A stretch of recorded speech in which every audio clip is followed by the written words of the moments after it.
Hello everyone, I'm Perfect1322 and welcome to another GTA fact-finding video where I'm going to be talking about why vehicles like the Itali GTB Custom and the Spectre Custom are slower than their unupgraded, non-custom, regular, cheaper counterparts. And it's all to do with the difference between spoilers and downforce. So let's start at the very beginning and explain what spoilers are, what downforce is. And at the very start of GTA Online's life, spoilers didn't do anything. When the game was first released, you could have no spoiler or a different spoiler, whatever spoiler you wanted, on a vehicle in any car in the game, and it wouldn't make a difference to how that car performed in terms of its lap time or anything like that. Then almost a year later, there was an update to the game which made spoilers increase traction. Now, that put all cars without a spoiler at a disadvantage. For example, the Adder, which was not totally on the pace of the top supercars, but it was at least there or thereabouts, really suffered from this, and it improved lap times across the board for all cars that had the benefit of a spoiler, and that's still present to this day. If you see the traction bar increase in Los Santos Customs when you add a different type of spoiler, you'll be getting more cornering grip, which leads to higher cornering speeds. Basically, having a spoiler increase the traction of a car means that you can get higher cornering speeds, and it might be the difference between, say, taking a corner at 50 miles per hour without crashing and being able to then take it at 60 miles per hour without crashing. It improves lap times across the board by having more grip available to the car. Now, contrary to what spoilers do in real life, in this game they're actually programmed to basically improve mechanical grip. Now that's the grip between the tyres and the road. Adding a spoiler essentially raises the base level of traction that the car has, and it improves each car by the same percentage amount of their original base traction. So basically it's just like a cornering speed upgrade in the same way that an engine upgrade in Los Santos Customs makes you go quicker in a straight line. Adding a spoiler just means that you'll be able to go a bit quicker in the corners. There's nothing really more to it than that. It just increases the traction value that the car already has.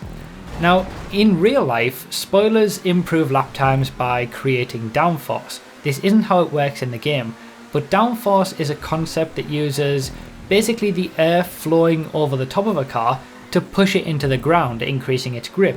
It's why you see big front and rear wings on Formula 1 cars, for example. They're using the air that flows over the car to actively push it into the ground by directing it into the right places, and that means the car can corner harder, it can corner faster, and ultimately get very, very quick lap times. This isn't how spoilers work in GTA though. However, with the Cunning Stunt update, we were given 3 new supercars in the form of the RE7B, the ETR1 and the Tyrus. Now, these were clearly meant to be fully fledged racing machines like you see in real world motorsport, and with them came a brand new aspect to car performance called downforce. Now, this is something that wasn't on any other car in the game before, so it was a totally new experience, and it works in exactly the same way as I've just described. It simulates real world downforce, the idea of air flowing over the car, pushing it into the ground, increasing cornering speeds. Now, because these new cars had this downforce stat giving them extra cornering speeds, they didn't need the spoilers improving it as well. They didn't need the spoilers to improve their traction because the downforce stat that was baked into the car's performance was doing it already. So for any car in the game that has downforce right now, you don't need to put a different spoiler on it like you do with other cars. You'll see in Los Santos Customs that the traction bar doesn't increase when you change spoilers because it's the downforce that gives them the extra cornering speed instead. And this is also why the 3 Cunning Stunt supercars were so fast when they were initially released, because Rockstar forgot to remove the spoiler traction boost they were and they were getting the same benefit from that in addition to the downforce, and it was just a crazy combination that allowed them to get 57-second lap times around my track for the RE7B, for example. Obviously they've since corrected this, and you can have whatever spoiler you want on any car with downforce and it won't make a difference to their cornering speeds. It's the actual downforce stat of the car that gives them the increase in traction itself. Now, the thing with downforce is that it doesn't give you a grip benefit everywhere, unlike what a spoiler would do in terms of the spoilers in GTA. The more air that flows over the car, the better it will be pushed into the ground and the more effective it's going to be. And how do you get more air to flow over the car? Well, you drive faster. So in high speed corners where you're getting a lot of air flowing over the car, it's pushing it well into the ground. It allows crazy high speeds around corners that other cars without any kind of downforce simply wouldn't be able to achieve. They'd run out of the mechanical grip, that's the grip between the tyres and the road. They'd run out of mechanical grip trying to take a corner at the same speed and they'd crash. But then on the other side of that, around slow speed corners, there's not enough airflow moving over the car to actually do anything. It's not pushing anything into the ground because the air isn't travelling fast enough and the car struggles to get around a tight hairpin, for example. It's why F1 cars go so slow around the hairpin at Monaco. All the big wings that they have don't help them there. It's why the RE7B really struggles around the tight hairpin on my testing track, for example. To give a quick example, if the RE7B instead had a spoiler upgrade rather than downforce, it would be slower than what it is now in high speed corners, but it would be quicker than what it is now in slow speed corners. Spoilers in this game give grip across the board. Like I said, they're giving an increase to mechanical grip, which works everywhere. Downforce only gives it at high speed. At high speed, downforce will be more effective than a spoiler, but it will be less effective than a spoiler at slow speed. Now that's all fine, obviously. Ultimately, whether a car uses downforce or a spoiler to gain grip, it's a pretty minor point. The lap time it gets is the lap time it gets. It might help to know which it's using because you know then how to drive the car.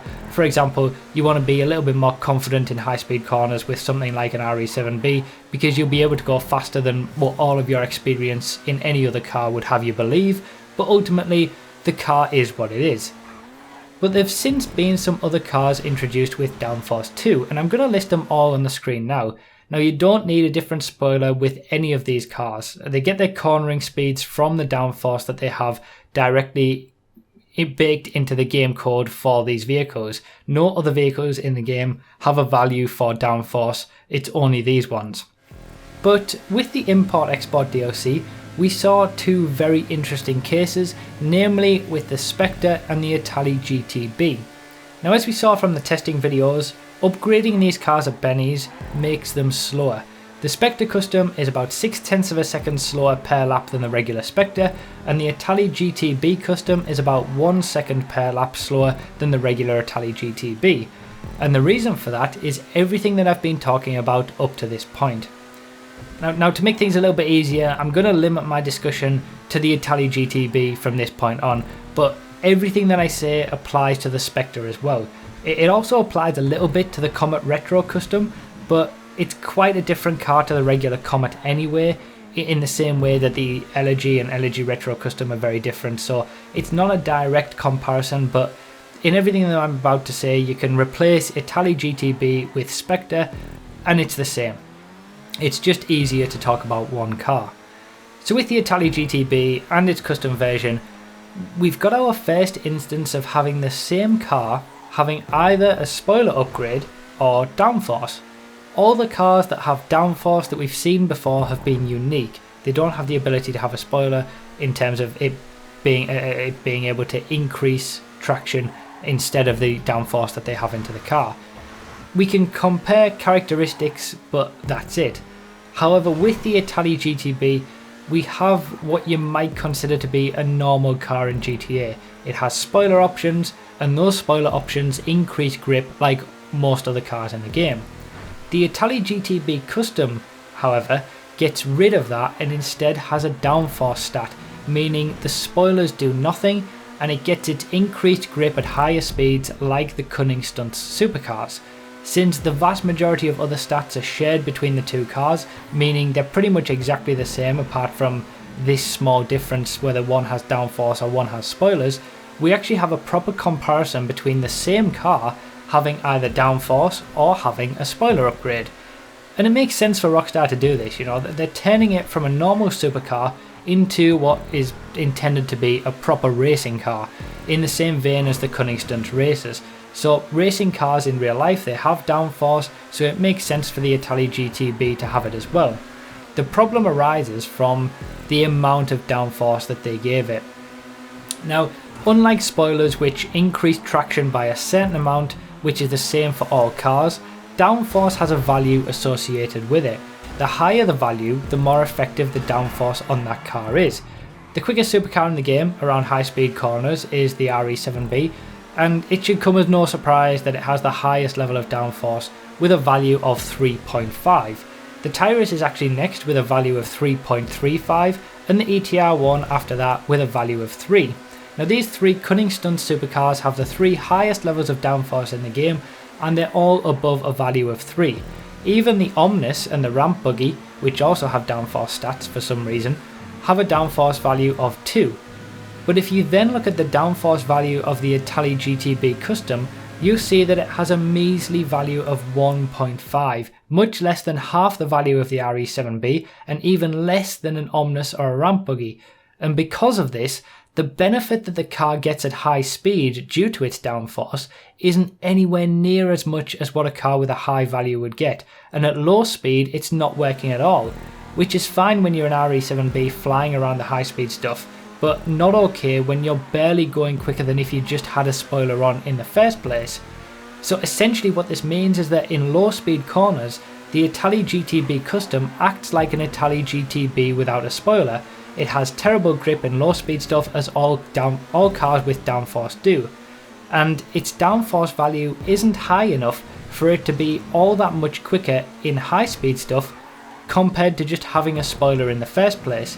The GTB Custom essentially doesn't make up enough time in high speed corners to overcome the deficit it suffers in slow speed corners, compared to its non-custom counterpart that has a spoiler and a general increase in grip everywhere. And that ultimately is why the Itali GTB Custom is slower around a track than the regular, cheaper Itali GTB.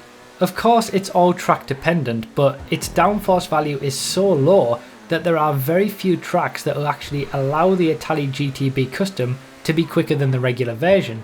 If it had a value of say 2 or 2.5 for its downforce, it might be about on the same pace as the regular version with a spoiler bonus. And if its value was around 3, around where the cunning stunt supercars are, it would likely be quicker, as the speed in the high speed corners would overcome its disadvantage in low speed corners compared to just having a spoiler. But as it is now, the Itali GTB Custom is much slower than its regular counterpart because its downforce is actually less effective than just having a standard spoiler to increase grip. And since the custom version is actually a tiny bit more powerful and quicker in a straight line than the regular version, even if the Itali GTB Custom just had a normal spoiler as usual instead of downforce, it would actually be quicker than the regular Itali GTB. It's pretty much exactly the same as like what we have with the Nero and the Nero Custom, for example. Neither of those cars get downforce, both get the benefit of a spoiler upgrade, or at least the spoiler increasing traction, and because the Nero Custom is slightly better in a few areas, it is ultimately slightly quicker around the track. But because the Itali GTB Custom instead gets rid of the spoiler and chooses downforce, it becomes slower. It's the low levels of downforce on the Itali GTB Custom that make it slower. And that's pretty much the full story. We'll obviously see how things develop in the future and whether we get any new cars that have this duality between the Benny's upgraded version having downforce and the regular version as it is now. And of course, I'll give you all the news and testing on how that all works out as and when we come to it. It's unlikely that they'll really change the Itali GTB or the Spectre. It's not their style to go back and change vehicles like that. So it's unlikely that we'll see an increase to the downforce values of these vehicles, but if they do, I'll obviously let you know. And if you want to see any of the values that I quoted in this video, there's a link to a spreadsheet in the description which contains all the vehicle handling file stats for every car taken directly from the game. So that gives you all the information that you need to find all the values of downforce and spoilers and all this kind of stuff directly taken from the game code. So hopefully you enjoyed the video and it was able to shed some light and insight into what's going on with the Itali GTB and the Spectre and this new breed of cars that have downforce and how they all work. Feel free to obviously leave your thoughts about it down below, like if you enjoyed, subscribe for more, and as always, thank you so much for watching, and I'll see you next time.